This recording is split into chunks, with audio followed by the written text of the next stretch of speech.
मित्रांनो, तुमचं पुन्हा एकदा GB स्टोरी टेलर या यूट्यूब चॅनलवर स्वागत आहे.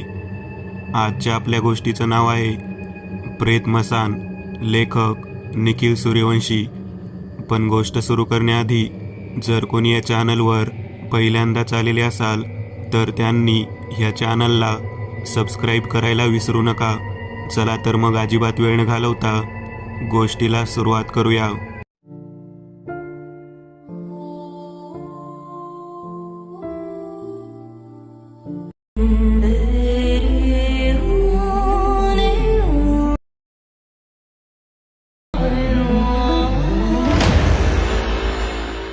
एकदंत हे राजेंद्र सुर्वे यांनाच भेटायला तुला बोलावले होते, महादेव म्हणाले. महादेव यांच्या वाड्यामध्ये एकदंत, केशव, महादेव आणि सुर्वे बसले होते. सुर्वेंचे वय जवळपास 40शीचे वाटत होते. त्यांच्या चेहऱ्यावर असलेला ताण स्पष्ट दिसत होता. एकदंत हे सुर्वे आपल्या दिगंबरच्या चांगल्या ओळखीचे आहेत. त्यानेच त्यांना इथे यायचा सल्ला दिला. महादेव पुन्हा बोलले. एकदंत यांनी सुर्वेंना निहाळले. सुर्वे, नक्की काय काम होतं तुमचं? एकदंत, काम तसं खाजगीच आहे. नक्की कसं सांगावं कळत नाही. जे काही आहे ते अगदी स्पष्ट सांगा, तरच आम्ही काही मदत करू शकू. एकदंत, आमचं कोकणात एक घर आहे. अगदी जुनं असं नाही, पण 50च्या दशकातील तरी असेल. माझ्या आजोबांच्या नंतर त्या घरात कोणी राहत नाही, किंबहुना कोणी राहूही शकलं नाही. एकदंत यांनी प्रश्नार्थक नजरेने त्यांच्याकडे पाहिले. असं म्हणतात की त्या घरात काही वाईट शक्ती आहे. माझ्या आजोबांना देखील त्याच शक्तीने मारले आणि त्यांच्यानंतर काकांना देखील. नक्की काय झालं होतं? सुर्वेंनी सांगितलेला वृत्तांत काहीसा असा होता. सन 1972. त्या घरात मुकुंद, पार्वती आणि त्यांचा 12 वर्षांचा मुलगा बल्लाळ राहत होते. ते घर खाडीच्या उगमाच्या दुसऱ्या बाजूला एकांतात बांधलेले.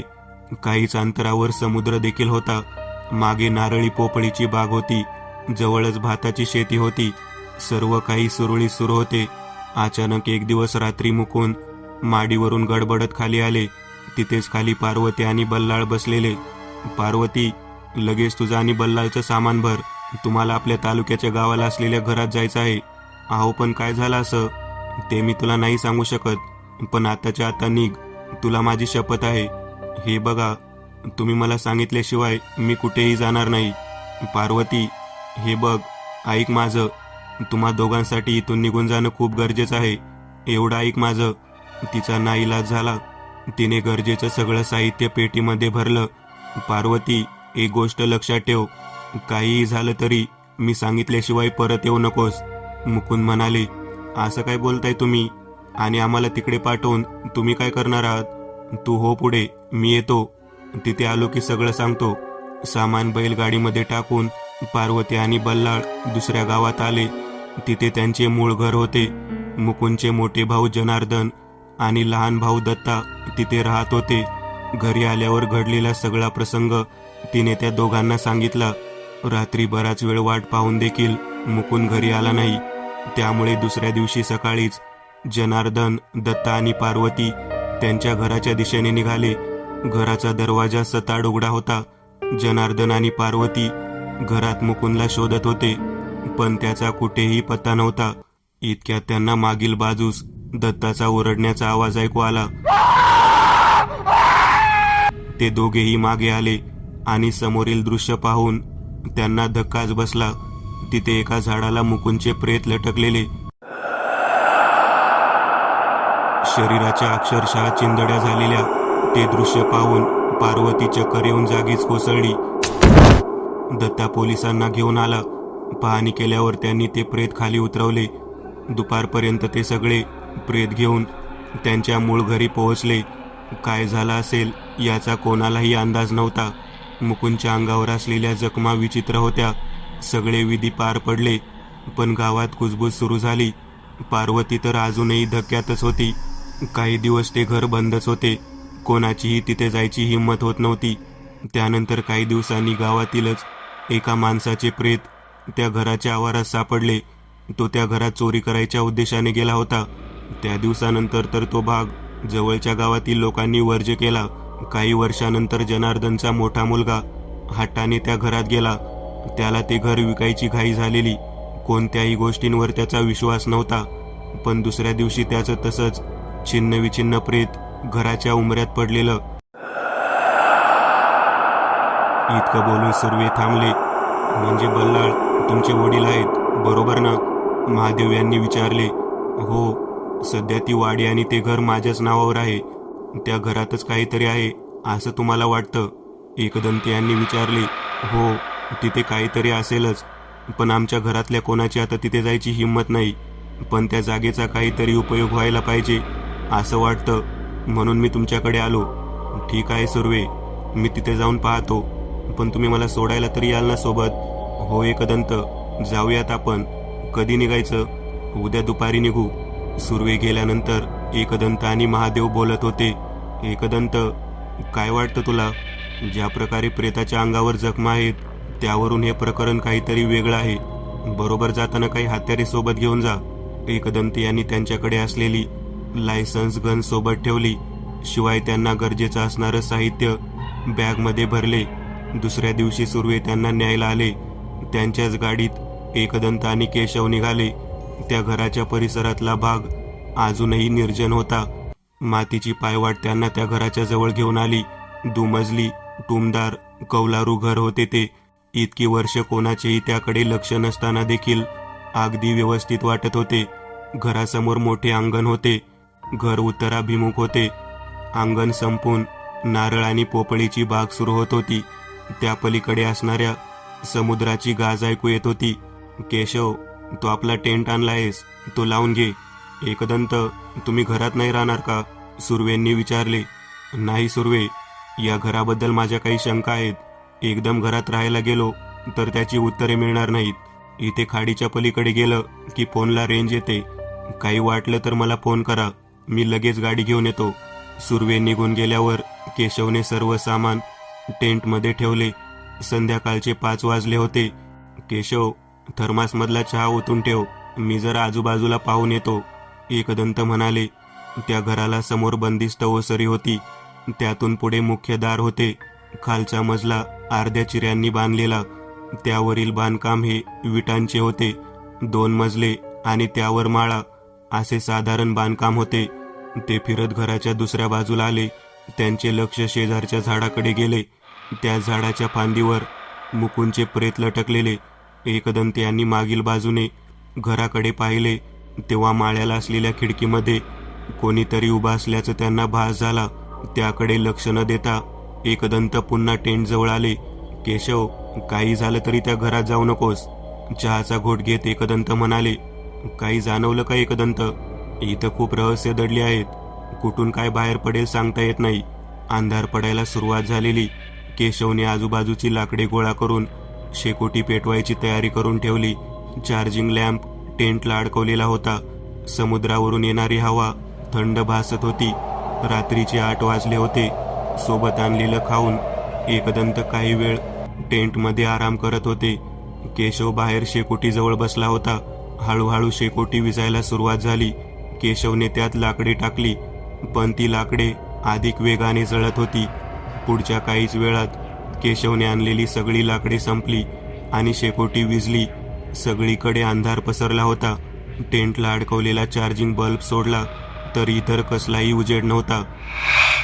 केशवने बॅगमधून टॉर्च काढली आणि एकदंत यांना सांगून तो अजून लाकडे आणायला वाडीच्या दिशेने गेला. तिथे नारळाच्या बऱ्याच झावळ्या पडलेल्या. त्या झावळ्या ओढून आणत असतानाच त्याची नजर घराच्या मागील बाजूस गेली. तिथे कसलासा प्रकाश दिसत होता. त्याला आश्चर्य वाटले. त्याने त्या झावळ्या तिथेच ठेवल्या आणि कानोसा घेत घराच्या मागील बाजूस आला. इतका वेळ त्याला दिसत असलेला प्रकाश आता नाहीसा झाला होता. घराच्या मागील बाजूस मातीचे अंगण होते. त्या पलीकडे तुटके फाटक आणि झाडी होती. घराच्या मागच्या बाजूचा दरवाजा बंद होता. सगळीकडे नीरव शांतता होती. वारं अंगाला झोंबत होतं. केशव पुन्हा परत यायला निघाला. तोच असा हळूवार आवाज त्याच्या कानावर पडला. तो जागीच थबकला. त्याने टॉर्च आजूबाजूला फिरवला, पण कोणीच नव्हते. इतक्यात पुन्हा तोच आवाज आला. आवाज दरवाजामधून येत होता असे त्याला जाणवले. तो टॉर्च घेऊन दरवाजाजवळ गेला. 2 पाले असलेला तो दरवाजा होता. त्या घरात जायचे नाही. ही एकदंती यांची सूचना त्याला लक्षात होती, म्हणून तो फार जवळ न जाता लांबूनच त्या दरवाजाजवळ टॉर्च फिरवून पाहत होता. त्याच वेळी अचानक तो दरवाजा हलला आणि एक बाजू काहीशी आत गेली. दरवाजाच्या फटीमधून केशवने आत पाहिले तर त्याला तिथे लाल रंगाचा डोळा चमकताना दिसला. काहीसा दचकून तो मागे सरकला. त्याच वेळी त्याला मागे कोणाचा तरी धक्का लागला. गडबडून त्याने मागे पाहिले तर तिथे कोणीच नव्हते. काहीतरी विचित्र घडत आहे याची त्याला जाणीव झाली आणि तो एकदंते यांच्याकडे जायला निघाला. पण त्याचे पाय जागचे हालतच नव्हते. पाय कशाने तरी जखडले आहेत याची त्याला जाणीव झाली आणि त्याने खाली पाहिले तर त्याला धक्काच बसला. 2 काळ्या हातांनी त्याचे पाय पकडले होते, पण तिथे फक्त हातच होते. बाकीचे शरीर त्याला दिसत नव्हते. तो ओरडायचा प्रयत्न करत होता, पण त्याचा आवाज निघत नव्हता. त्या हातांची पकड अजूनच घट्ट होत होती. तितक्यात ते दार पूर्ण उघडले. आत गडद अंधार होता आणि त्यातच 2 लाल डोळे चमकत होते. काही कळायच्या आतच त्याच्या पायांना झटका बसला आणि तो खाली कोसळला. पुढच्या क्षणी तो त्या घरामध्ये ओढला गेला आणि दरवाजा बंद झाला. केशव उठून उभा राहिला. हातात टॉर्च तसाच होता. त्याने आजूबाजूला पाहिले तर तो स्वयंपाकघरात होता. एका बाजूला ओटा होता, त्यावर स्टोव आणि काही भांडी ठेवलेली. दुसऱ्या बाजूला असलेल्या पडतळात अजून भांडी रचून ठेवलेली. एका बाजूला न्हाणीघर होते, दुसऱ्या बाजूला लाकडी कपाट होते. तिथून एक वरांडा दिवाणखान्यात जात होता आणि त्याच्या दोन्ही बाजूंना इतर खोल्यांमध्ये उघडणारे दरवाजे होते. केशव हे सगळं टॉर्च फिरवून पाहत होता. त्याचा टॉर्च त्या वरांड्यामध्ये आला आणि थबकला. तिथे कोणीतरी उभं होतं. अंधार असल्याने टॉर्चचा प्रकाश पडल्यावर ती आकृती काळी दिसत होती. केशवची पुढे जायची हिंमत होत नव्हती. त्याचे लक्ष त्या आकृतीकडे होते. तोच अचानक पडतळामधून एक मोठा पितळी हांडा खाली पडला. त्या आवाजाने केशव दचकला आणि त्याने मागे वळून पाहिले. तो हांडा घरंगळत त्याच्या पायाजवळ आला. त्याकडे लक्ष न देता त्याने पुन्हा टॉर्च त्या वरांड्याकडे फिरवला, पण आता तिथे कोणीच नव्हतं. केशव त्या दिशेने काही पावले पुढे झाला. तोच त्याला मागे हांडा घरंगळण्याचा आवाज आला. त्याने पुन्हा मागे वळून पाहिले तर तो हांडा त्याच्या पायाजवळच होता. आता मात्र तो गडबडला होता. आजूबाजूच्या अंधारात कोणीतरी आहे हे त्याला जाणवत होतं, पण टॉर्चचा प्रकाश सोडल्यास इतर कसलाही प्रकाश तिथे नव्हता. त्याने मोठ्याने ओरडून एकदंते यांना आवाज दिला, पण त्याचा आवाज त्यालाच ऐकू येत नव्हता. तो घाबरत दिवाणखान्याकडे निघाला, पण पुन्हा जागेवरच थबकला, कारण तो हांडा घरंगळत पुन्हा त्याच्या पायाशी आला होता. त्याने खाली वाकून एका हाताने तो हांडा उचलला आणि पडतळाकडे ठेवायला निघाला, पण त्याच वेळी तो हांडा हातातच हलला. त्यामुळे केशवने दुसऱ्या हातातील टॉर्च त्या हांड्याकडे वळवला तर त्याला धक्काच बसला. त्यातून एका पुरुषाचे मस्तक बाहेर आले होते. त्याचे लाल डोळे चमकत होते.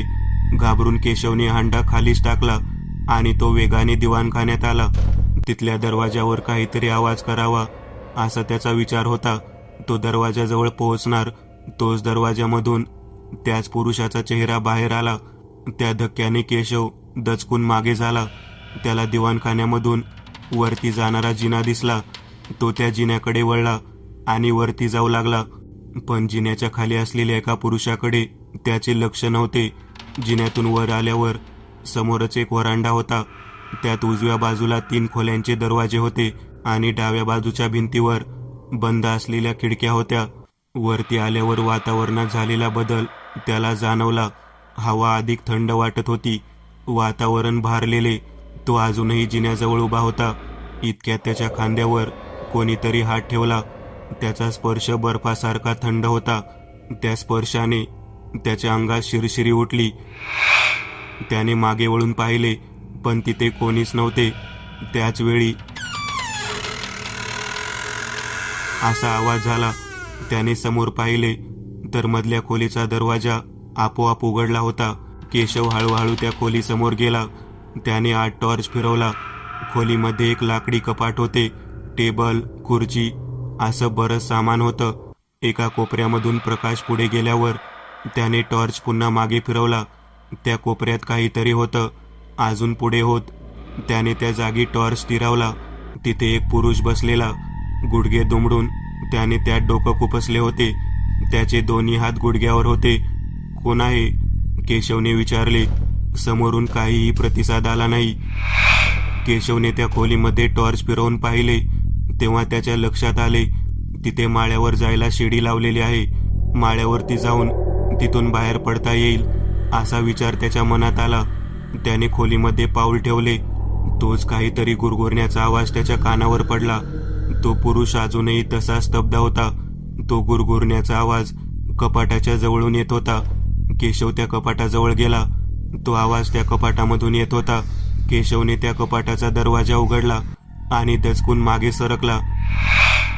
त्या कपाटात उजव्या बाजूच्या कप्प्यात एका पुरुषाचे मस्तक होते आणि तो गुरगुरण्याचा आवाज त्याच्यातूनच येत होता. केशव मागे सरकला तेव्हा त्याचे लक्ष तिथे बसलेल्या पुरुषाकडे गेले. त्याने त्याचे पाय सरळ केले आणि मान वर केली, पण त्याच्या मानेवर मस्तकच नव्हते. केशवला असे प्रकार पाहायची सवय असून देखील त्याची बोबडी वळली. तो धावतच त्या शिडीवर चढला आणि माळ्यावर पोहोचला. माळामधल्या भागात उंच आणि इतर दोन्ही बाजूंनी उतरत्या छताचा होता. बरेच सामान आणि लोखंडी पेट्या पडल्या होत्या. माळ्याच्या एका बाजूला फक्त काच असलेली खिडकी होती. तिचा उपयोग सूर्यप्रकाशासाठी होत असावा. केशवने तिथे पडलेला एक लोखंडी गज घेतला आणि त्या खिडकीवर मारला, पण त्या खिडकीला काही नव्हता. केशवच्या हाताला झटका बसला. त्याच वेळी मागे अंधारात लाल डोळे चमकत होते. केशवचे काच तोडायचे प्रयत्न सुरूच होते. त्याच्या मागेच अंधारात एक पुरुष उभा होता. आपल्या मागे कोणीतरी उभा आहे याची जाणीव केशवला झाली, पण त्याने मागे वळून पाहिले नाही. पण अतिशय थंड हवा त्याच्या आजूबाजूला जाणवत होती. खिडकी फुटत नव्हती, त्यामुळे त्याने मनातच खाली जायचा निर्णय घेतला आणि आजूबाजूला काही न पाहता तो धावतच त्या शिडीजवळ गेला. शिडीवरून खाली उतरताना त्याच्या हातामधून टॉर्च खाली पडला. त्याच वेळी वरती त्याच्या हातांना कसलासा स्पर्श जाणवला. काय आहे हे त्याला दिसलेच नाही. खाली उतरल्यावर टॉर्च उचलायला तो खाली वाकला, पण त्याच वेळी त्याला समोर पाय दिसले. टॉर्चचा उजेड त्यावर पडला होता. तो तसाच घाबरून तो मागे सरकला. हळूहळू ते पाय पुढे आले. वर पाहायची त्याची हिंमत होत नव्हती. ते पाय विचित्र होते, त्यामुळे त्याला अधिकच भीती वाटत होती. त्याने मागे दरवाजाकडे पाहिले आणि तिथून तो बाहेर आला. मागे न पाहता जिन्यावरून धावत खाली आला, पण त्याच वेळी त्याची नजर दिवाणखान्यात असलेल्या सोफ्यावर पडली आणि त्याची शुद्ध हरपली. बराच वेळ झाला तरी केशव आला नाही. हे पाहून एकदंत टेंटच्या बाहेर आले. त्यांनी केशवला आवाज दिला, पण काहीही प्रतिसाद न आल्याने ते त्यांची बॅग घेऊन त्याला शोधायला वाडीमध्ये आले. त्यांच्या एका हातात मोठा टॉर्च होता. कुठेही केशव दिसत नव्हता. त्यांना घराजवळ पडलेल्या झावळ्या दिसल्या. केशव मागच्या बाजूला गेला असेल असं कयास लावून ते मागील बाजूस गेले, पण केशवची तिथे काहीच खूण दिसत नव्हती. न राहून एकदंत घराच्या मुख्य दरवाजामध्ये आले आणि सुर्वेंनी दिलेल्या चावीने त्यांनी मुख्य दरवाजाला असलेले कुलूप उघडले आणि दार आत ढकलले. टॉर्च फिरवून आत पाहिले तेव्हा त्यांना तिथे पडलेला केशव दिसला. त्याची टॉर्च देखील तिथेच पडलेली. ते त्याच्या जवळ गेले. त्याच्या तोंडावर पाणी शिंपडले तेव्हा तो झटकन उठून बसला.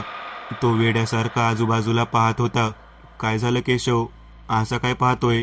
एकदंत इथे काहीतरी भयानक आहे. मी पाहिलं त्याला. तो केशव हे बोलतच होता. तोच अचानक आवाज झाला. घराचा दरवाजा बंद झाला होता. एकदंत यांनी करेच्या अभिमांत्रित पाण्याची बाटली बाहेर काढली. केशव, तू माझ्यासोबतच थांब असे म्हणत एकदंत सगळीकडे टॉर्च फिरवून पाहत होते. इतक्यात तोच गुरगुरण्याचा आवाज त्यांना ऐकू आला. तो आवाज स्वयंपाकघरातून येत होता. एकदंत हळूहळू त्या दिशेने निघाले. मधल्या वरांड्यातून पुढे गेल्यावर त्यांनी त्या आवाजाच्या दिशेने टॉर्च फिरवला. तो आवाज त्याच फडतळामधून येत होता. ते सावधपणे पुढे गेले. तोच त्या फडतळामधून सगळी भांडी खाली पडली आणि वेगाने घरंगळत त्यांच्या दिशेने आली. कसंबसं एकदंत यांनी ती भांडी हुकवली, पण मागे असलेल्या केशवच्या पायाला एक तांब्या जोरात लागला. एकदंत यांनी त्या पडतळात टॉर्च फिरवला तेव्हा त्यांना धक्काच बसला. तिथे एक पुरुष उभा होता. पडतळाला असलेल्या फळ्या त्याच्या शरीरातून आरपार गेल्या. एक फळी मानेतून आणि दुसरी कमरेमधून. डोळे बंद करून तो तिथे उभा होता. जसं एकदंत यांच्या टॉर्चचा उजेड त्याच्या चेहऱ्यावर पडला तसं त्याने डोळे उघडले. तिथे डोळेच नव्हते, फक्त खोबणी होत्या. त्यांनी झटकन करेचे पाणी त्याच्यावर शिंपडले. काहीशा ठिणग्या उडून तिथे धूर निघाला आणि त्या धुरात तो पुरुष नाहीसा झाला.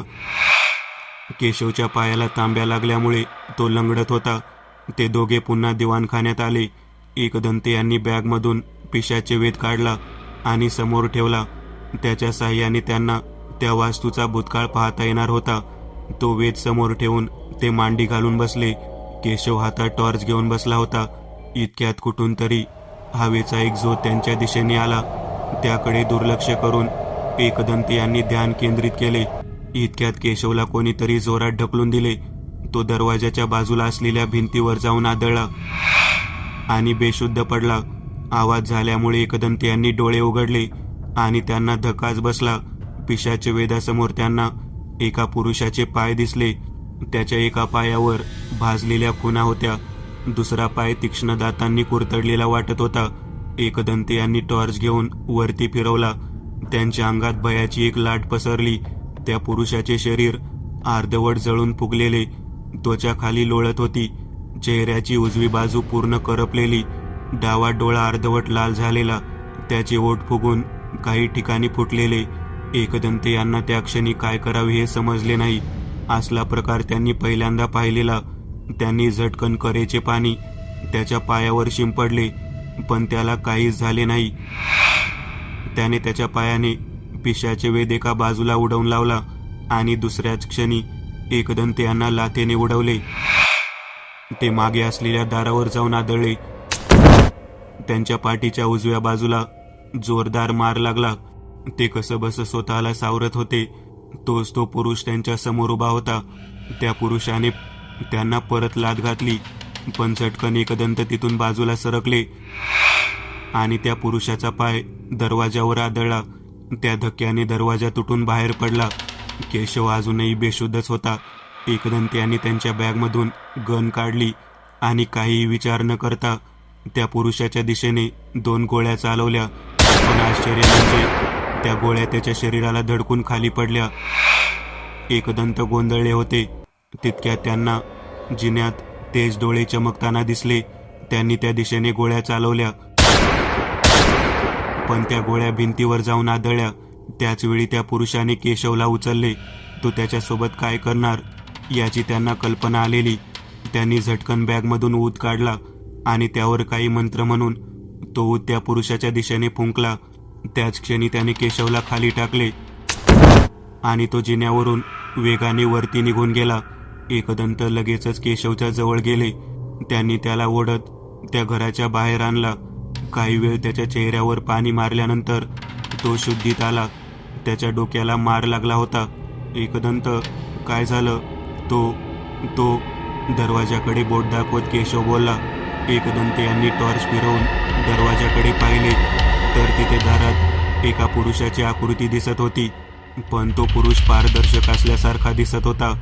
त्याचे लाल डोळे चमकत होते. त्याने काही करायच्या आधीच एकदंत यांनी खिशातून एक लिंबू काढले आणि काही मंत्र म्हणत ते लिंबू त्याच्या दिशेने फेकले. ते लिंबू दरवाजासमोर पडले आणि त्यातून लालसर द्रव उडाला. त्याचवेळी तो पुरुष तिथून गायब झाला. काय प्रकार आहे काही समजत नाहीये केशव. काय झालं एकदंत? या घरात नक्की किती वाईट शक्ती आहेत कळत नाहीये. आणि सर्वात महत्वाचं म्हणजे तो बिभत्स्य पुरुष, तो मला पण दिसला एकदंत. असला भयानक प्रकार मी कधी पाहिला नव्हता. तो सोफ्यावर बसलेला, त्याला पाहूनच मला चक्कर आली असं वाटतंय. तो आत्मा नाहीये केशव, त्याचे शरीर माणसाचे आहे. काय? पण मग माणूस असून असं? तेच तर. मी त्याच्यावर 2 गोळ्या झाडल्या, त्या त्याला धडकून खाली पडल्या. म्हणजे त्याच्यात काहीतरी विचित्र आहे हे नक्की. त्याशिवाय इथे एक आत्मा आहे हे तर नक्कीच. मग काय करायचं एकदंत? त्या पुरुषाचा विचार करता माझ्या मनात एक शंका येते, पण पिशाचे वेद आत आहे त्यामुळे काही स्पष्ट होत नाही. मी आज जाऊन पिशाचे वेद घेऊन येतो.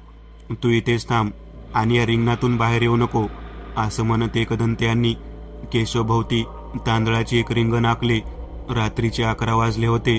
एकदंत्यांनी दुसऱ्या बॅगमधून काही साहित्य सोबत घेतले. एका हातात टॉर्च आणि दुसऱ्या हातात करेच्या पाण्याची बाटली घेऊन ते पुन्हा त्या घरात आले. त्यांचा खांदा आणि पाठीमधून कळा येत होत्या. ते पिशाच्या वेदाजवळ गेले. त्याच वेळी तो खाली पडलेला दरवाजा आपोआप वरती आला आणि एकदंत यांचा परत जायचा मार्ग बंद झाला. एकदंत सावध झाले. त्यांनी आजूबाजूला टॉर्च फिरवला, पण अंधाराशिवाय काहीच नव्हते. इतक्यात वरच्या मजल्यावरून आलेली एका पुरुषाची किंकाळी शांततेला चिरत त्यांच्या कानावर पडली. ते हळूहळू जिन्याच्या दिशेने गेले आणि जागीच थबकले. जिन्यावरून तोच पुरुष हाताच्या साह्याने सरपटत पायऱ्या उतरत होता. एकदंत यांच्या टॉर्चचा उजेड त्याच्या चेहऱ्यावरच पडलेला. चारही बाजूंना पूर्ण अंधार असताना त्या इतक्याशा प्रकाशात तो चेहरा अधिकच भयानक दिसत होता. चेहऱ्याची करपलेली एक बाजू चमकत होती. दात अर्धवट दिसत होते. त्या फुगलेल्या ओठांमधून रक्त मिश्रित लाळ खाली पडत होती. तो एक एक पायरी खाली येत होता. इतक्यात मागून एकदंत यांना जोरदार धक्का बसला आणि ते समोरील पायऱ्यांवर कोसळले. हातातील करेच्या पाण्याची बाटली खाली पडली. ते पायऱ्यांवरून उठायचा प्रयत्न करत होते.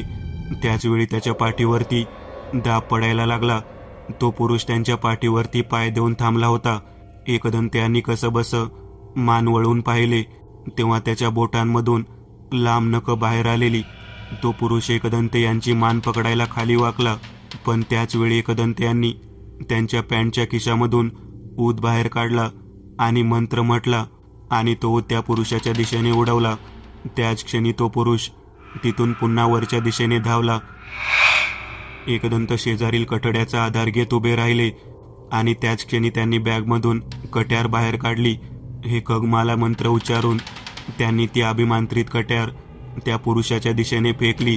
तोपर्यंत तो पुरुष जिना चढून वर गेला होता, पण ती कट्यार वायुवेगाने त्यांच्या मानेमधून आरपार निघून गेली. त्या पुरुषाचे मस्तक तुटून पडले आणि घरंगळत जिन्यावरून खाली आले. त्याचे धड तिथेच कलंडले. त्याच्या मानेमधून काहीसा काळा द्रव बाहेर पडत होता. एकदंत हे मस्तक पाहत होते. तोच वरून धडधड आवाज आला. त्यांनी दचकून तिकडे पाहिले. त्या पुरुषाचे मस्तक विरहित धड जिन्यावरून खाली येत होते. इतक्यात त्यांच्या पायापासून हसण्याचा आवाज आला. त्याचे ते मस्तक बिभत्स हसत होते. ते धड एकदंत यांच्या अंगावर येणार इतक्यात ती कट्यार मागून फिरून येऊन त्यांच्या पाठीमध्ये घुसली आणि ते धड तसेच वेगाने जिन्यावरती पडले. एकदंत झटकन बाजूला झाले. ते धड खरंगळत खाली येऊन पडले. एकदंत यांनी कट्यार त्याच्या शरीरातून ओढून काढली. त्याचे ते मस्तक उचलून धडावर ठेवले आणि तिथेच बसले. त्यांनी बॅगमधून राळ काढून ती पेटवली. त्यामध्ये गोरचण टाकून त्यांनी मंत्रोच्चार सुरू केले. त्याचवेळी त्या अग्नीमधून धुराच्या रूपात एक आकार बाहेर पडला आणि त्या पुरुषाच्या शरीराने पेट घेतला. त्याचे मस्तक देखील पेटले. त्याच अग्नीमध्ये एकदंत यांना समोर कोणीतरी उभा असल्याचे दिसले. ती त्या पारदर्शक पुरुषाची आकृती होती. एकदंत यांनी तो पुरुष पहिल्यांदा नीट दिसला आणि त्यांना धक्का बसला. हा तोच पुरुष होता ज्याचे एकदंत यांच्या कट्यारीने आता मस्तक कापले होते. काय प्रकार आहे हे एकदंत यांना समजलेच नाही, पण त्याने काही करायच्या आधीच एकदंत यांनी त्या पेटत्या राळेचा काही भाग त्याच्यावर टाकला. त्याच क्षणी त्या पुरुषाचे पारदर्शक शरीर धुरात विरले गेले.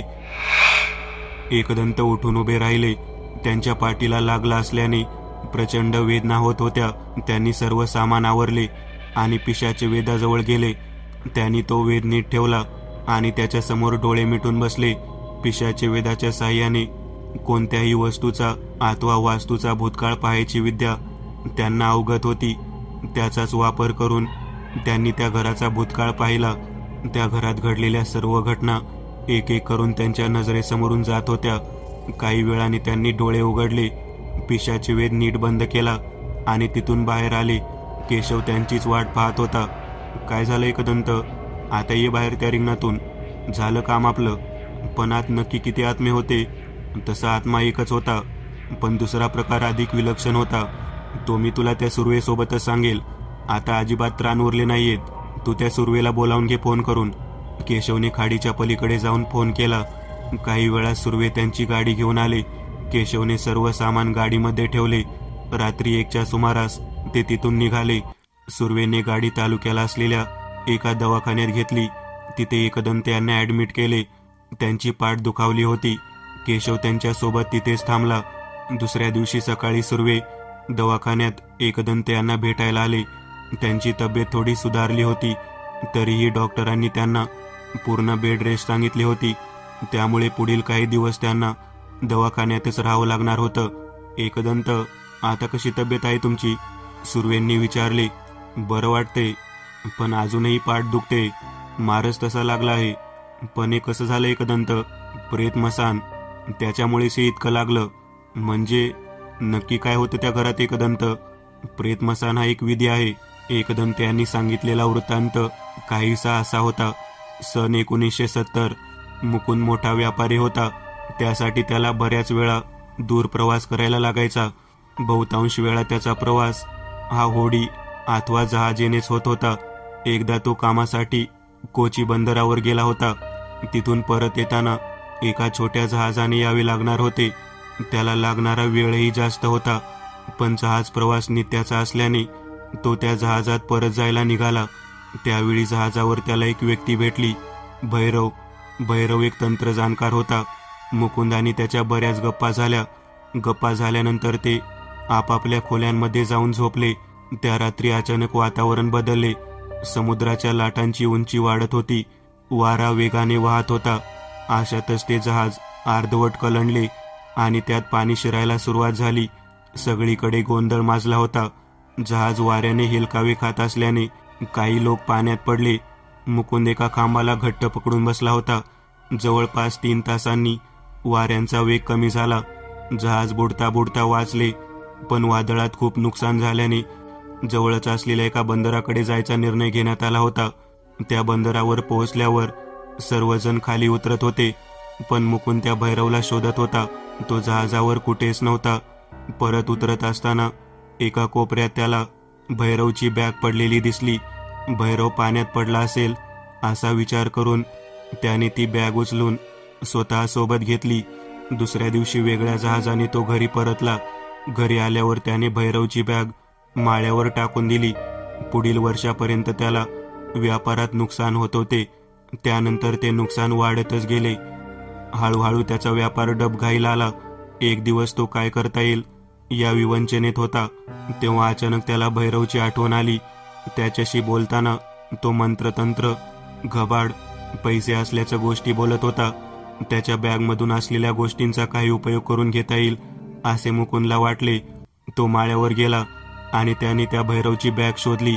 ती उघडून पाहिल्यावर त्यात काही जुनाट वह्या, कागद सापडले. बरेच दिवस त्यात काय आहे वाचण्यात घालवल्यानंतर त्याला कामाची गोष्ट त्यात सापडली. सर्व तांत्रिक विषय आणि मंत्र याचा ताळमेळ लावून एक तांत्रिक क्रिया करायचा त्याने निर्णय घेतला. एखादे प्रेत जागवून त्याच्यावर प्रेतमसानविधी करायची ती क्रिया होती. प्रेतमसानविधीमुळे एखादा मुर्दा जागवून त्याला प्रेतमसानामध्ये बदलून सांगेल ते कार्य करून घेता येते.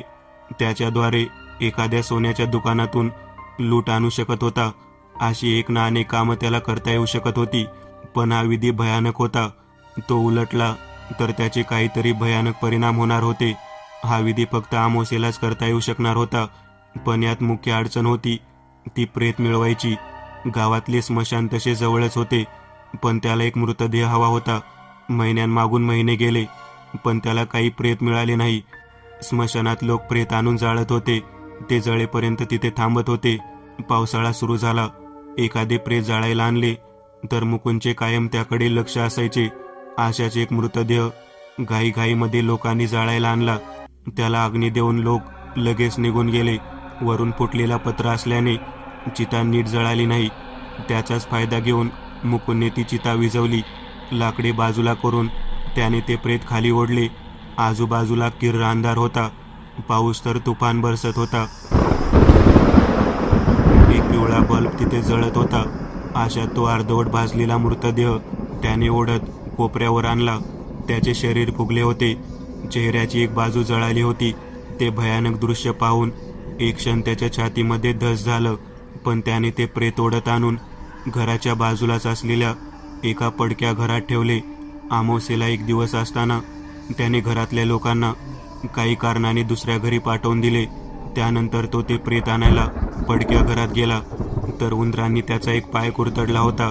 त्याने ते प्रेत साडीमध्ये गुंडाळले. त्याच्या घराचा भाग असाही निर्जनच होता, त्यामुळे त्याला तिथे पाहणारे कोणी नव्हते. त्याने ते प्रेत त्याच्या घरात आणले. त्या साधनेमध्ये खबरदारीचा उपाय म्हणून घराभोवती बांधी करायची होती. त्यामुळे काही गडबड झाली तरी घराबाहेर ती वाईट शक्ती जाऊ शकणार नव्हती. हळद घेऊन त्यात काळे तीळ मिसळले. त्यात निर्गुंडीचा अर्क मिसळून बादलीभर पाण्यात ते मिश्रण टाकले. त्यात दिलेले मंत्र वाचून ते मिश्रण अभिमंत्रित केले आणि पूर्ण घराभोवती त्याचे रिंगण आखले. त्यानंतर घरात येऊन तो त्या प्रेतासमोर बसला. त्या कागदावर असलेले मंत्र जसेच्या तसे खंड न पडता बोलायचे होते. एका बाजूला चरबीचा दिवा तेवत होता. त्याचे मंत्रोच्चार वाढत गेले. अचानक त्याला त्या प्रेताच्या पलीकडे बसलेला एक पुरुष दिसला. इतका वेळ तिथे कोणीच नव्हते. त्याने त्या पुरुषाच्या चेहऱ्याकडे नीट पाहिले तेव्हा त्याला लक्षात आले, हा मृतदेह ज्या पुरुषाचा आहे समोरही तोच बसला आहे. त्याचवेळी त्याच्या मंत्रात खंड पडला. भीतीने मंत्राचे उच्चार करणेही त्याला जमत नव्हते आणि अशातच तो मुर्दा हल्ला. घरातील सर्व दिवे गेले. फक्त जळत होता तो चरबीचा दिवा. त्याची तंत्रसाधना फसली होती. अपूर्ण साधनेने जागवलेला तो मुर्दा उठण्यासाठी धडपड करू लागला आणि पुढच्या क्षणी तो यांत्रिकपणे उठून बसला. त्याचे पाय तसेच पसरलेले. आता तो प्रेत मसान बनलेला. त्याने एका हाताने मुकुंदचा गळा पकडला आणि त्याला दूर भिरकावून दिले. कसंबसं मुकुंद उठून उभा राहिला आणि बाहेर पळाला. पण अचानक त्याला तोच पुरुष दिसला. त्यामुळे तो उलट बाजूला पळाला आणि झाडाजवळ आला. त्याच वेळी वरून 2 हात खाली आले आणि त्यांनी मुकुंदला वर उचलले. ते हात त्याच प्रेतमसनाचे होते. पुढच्या क्षणी त्याने त्याच्या तीक्ष्ण नखांनी मुकुंदच्या डोक्यावर वार केला. हळूहळू मुकुंदच्या डोळ्यासमोर अंधार दाटला. त्या घराभोवती ठराविक अंतरावर मुकुंदने जे रिंगण आखले होते त्यातून ते मसान बाहेर येऊ शकले नाही. ते तिथेच त्या घरात राहिले. मुकुंदला समोर बसलेला दिसला. तो त्या पुरुषाचा आत्मा होता. धर्मशास्त्रानुसार मनुष्याचे शरीर जळेपर्यंत तो आत्मा शरीराच्याच आसपास असतो. इथे त्या पुरुषाचे शरीर जळलेच नाही, त्यामुळे त्याचा आत्मा तिथेच भटकत राहिला. त्यानंतर त्या घरात जो गेला त्याला ते प्रेतमसनाने तसाच भयानक मृत्यू दिला. इतके बोलून एकदंत थांबले. बापरे, हा कसला प्रकार असेल, हा असला प्रकार असेल असं आम्हा कोणाच्याही डोक्यात आले नाही. एकदंत सुर्वे आश्चर्याने म्हणाले, मला देखील या प्रकाराने चकवले होते. जेव्हा त्या आत्म्याचाही चेहरा तोच आहे हे मी पाहिले तेव्हा मी देखील गडबडलो होतो, पण प्रकरण पाठीवर निभावले. म्हणजे एकदंत मला जो त्रास झाला तो त्या पुरुषाच्या आत्म्यामुळेच ना? केशवने विचारले. हो केशव, तो आत्मा देखील इथं राहून क्रूर झाला होता. त्याच्या मुक्तीसाठी तडफडत होता. मग तुम्ही काय केलं एकदंत? तो प्रकार मसान किंवा तत्सम असेल असं मला वाटलं होतं. त्याचा नाश माझी कट्यार करेल असं वाटलं होतं मला. तिने त्याच्या शरीराचे 2 तुकडे केले तरी पण त्याचा नाश झाला नाही. त्यामुळे त्याचा नाश करण्यासाठी मी स्मशान कालीला आवाहन केले. हा काली मातेचा सर्वात भयानक प्रकार आहे. भूत, प्रेत, पिशाच यांचा सामना करण्यासाठी तिची साधना केली जाते. तिच्या आवाहनानंतर ते प्रेत मसान नष्ट झाले आणि तो आत्मा मुक्त झाला. म्हणजे आता त्या जागेत काही दोष नाही? सुर्वेंनी विचारले. नाही, आता ती जागा राहण्यायोग्य झाली आहे. तुमची खूप मदत झाली एकदंत. नाहीतर ते घर कायमच तसे राहिले असते. पण आता त्याचा वापर चांगल्या कामासाठी करा, इतकंच. हसत एकदंत म्हणाले. नक्कीच एकदंत. काही दिवसांनी एकदंत यांना दवाखान्यातून सोडले तेव्हा सुर्वे त्यांना न्यायला आले होते. एकदंत पुण्याला परतले, पण त्यांचा आपल्यासोबतचा प्रवास तसाच सुरू आहे, अज्ञाताच्या दिशेने. मी एक नवीन चॅनल ओपन करत आहे. त्यावर तुम्हाला ॲनिमेटेड हॉरर स्टोरीज पाहायला मिळतील. त्या चॅनलची लिंक या व्हिडिओच्या डिस्क्रिप्शन मध्ये दिलेली आहे. चॅनलला सबस्क्राईब करायला विसरू नका. मित्रांनो, आज पुरतं एवढंच. तुम्हाला जर काही गोष्ट आवडली असेल तर नक्की लाईक करा. तुमच्यापैकी बरेचसे जण व्हिडिओ लाईक न करताच पळून जातात, पण हा जर व्हिडिओ तुम्ही लाईक केला तर मला जरा बरं वाटेल आणि असेच भारी भारी व्हिडिओ बनवायची माझ्यात एनर्जी येईल. त्यामुळे नक्की लाईक करा आणि अजूनही कोणी या चॅनलला सबस्क्राईब केलेलं नसाल तर लगेच सबस्क्राईब करून टाका आणि बाजूची घंटी ती मात्र दाबायला विसरू नका. देवाची घंटी आहे ती. चला तर मग पुन्हा भेटूया अशीच एक आगळी वेगळी गोष्ट घेऊन पुढच्या भागात.